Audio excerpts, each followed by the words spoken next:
मायास किचनमध्ये तुम्हा सर्वांचं खूप खूप स्वागत आहे। आज आपण रसरशीत मावा जिलेबी किंवा खवा जिलेबी बनवणार आहोत। चला तर मग करूया पटकन रेसिपीला सुरुवात। तुम्हाला पण काहीतरी गोड खायची इच्छा होत आहे का? मग पटकन आपण ही मावा जिलेबी बनवू। अगदी सोप्या पद्धतीने ही होते, कमी साहित्यामध्ये आणि खूप जास्त मेहनत लागत नाही। एकदा जर तुम्ही ही अशी जिलेबी घरी बनवली तर तुम्ही विकत कधीही आणणार नाही।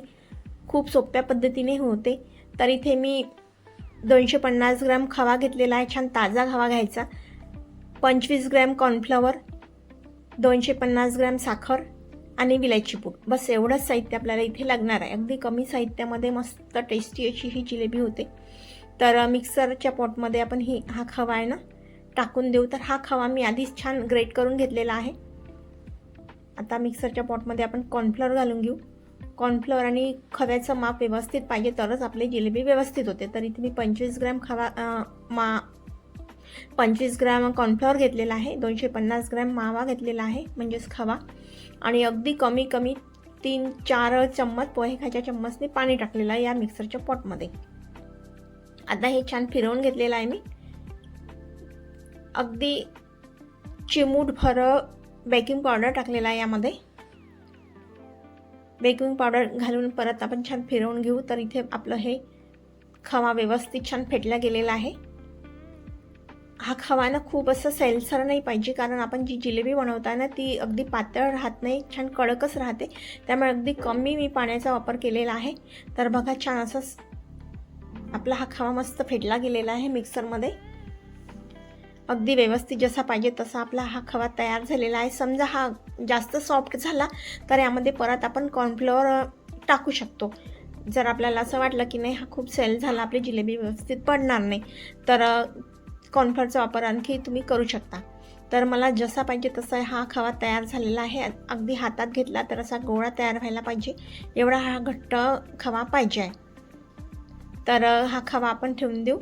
तोपर्यंत आपण पाकाची तयारी करू। तर 250 ग्रॅम या मापानेच मी 1 कप पाणी घातलेलं आहे आणि 1 कपच साखर घातलेली आहे। तर 250 ग्रॅम मी पाणी घेतलं तर 250 ग्रॅमच मी साखर घेतलं आहे।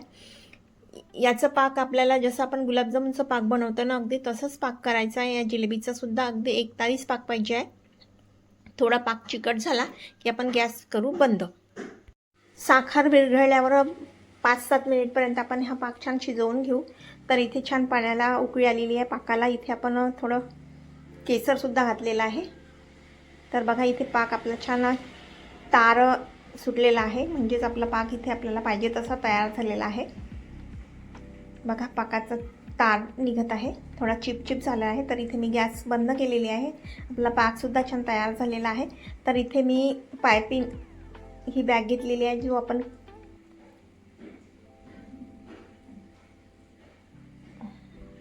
तर इथे मी पॉलिथिन घेतलेली आहे। ही पॉलिथिन आपण केकवर आयसिंग करतो ना तेव्हा जी पॉलिथिन घेतो तीच पॉलिथिन मी इथे घेतलेली आहे। जर तुमच्याजवळ ही नसेल तर दुधाची पॉलिथिन घेतली तरी चालेल, त्यामध्ये सुद्धा जिलेब्या व्यवस्थितच निघतात।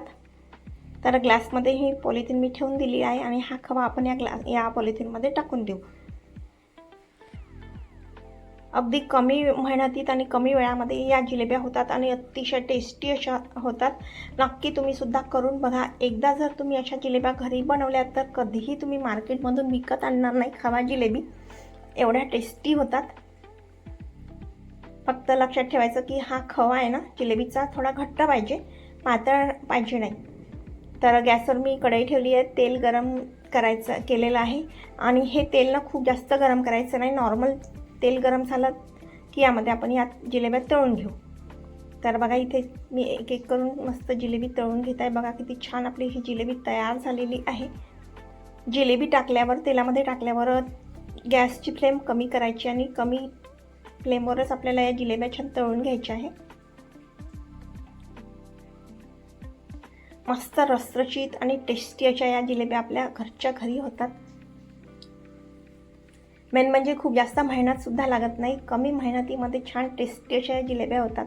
आणि घरी केलेले जिलेब्या किंवा कोणताही पदार्थ अगदी स्वच्छता बाळगून करतो, त्यामुळे अगदी छानच राहते। बघा इथे मी छान जिलेब्या तळून घेतलेल्या आहेत। जिलेब्या छान डार्क रंगावर येईपर्यंत तळून घ्यायच्या आहे। बघा मस्त कलर आलेला आहे इथे। खवा जिलेबी नेहमी डार्कच कलरची राहते, तर छान डार्क कलर येईपर्यंत आपल्याला कमी फ्लेमवर तळून घ्यायचे आहे.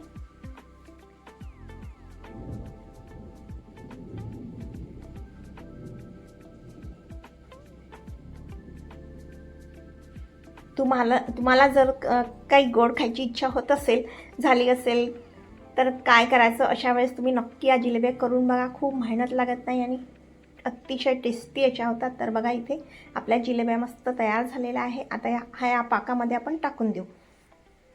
तर जिलेब्या तळताना ना मला थोडी घाई झाली, असं वाटत होतं की कधी कधी काढून कधी नाही. तर इथे ना काही जिलेब्या खूप जास्त डार्क झाले नाही आणि काही झालेले आहे.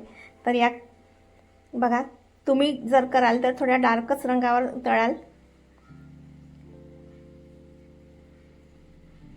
अशा प्रकारे आपण बाकी जिलेब्या सुद्धा छान तळून घेऊ.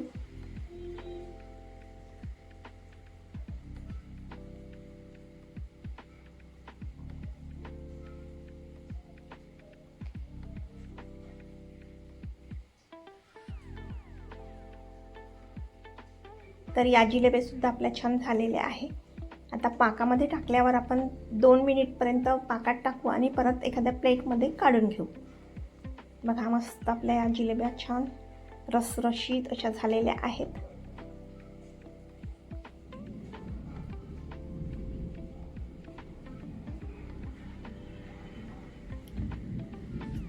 फक्त जिलेबीचं मेजरमेंट व्यवस्थित घ्यायचं.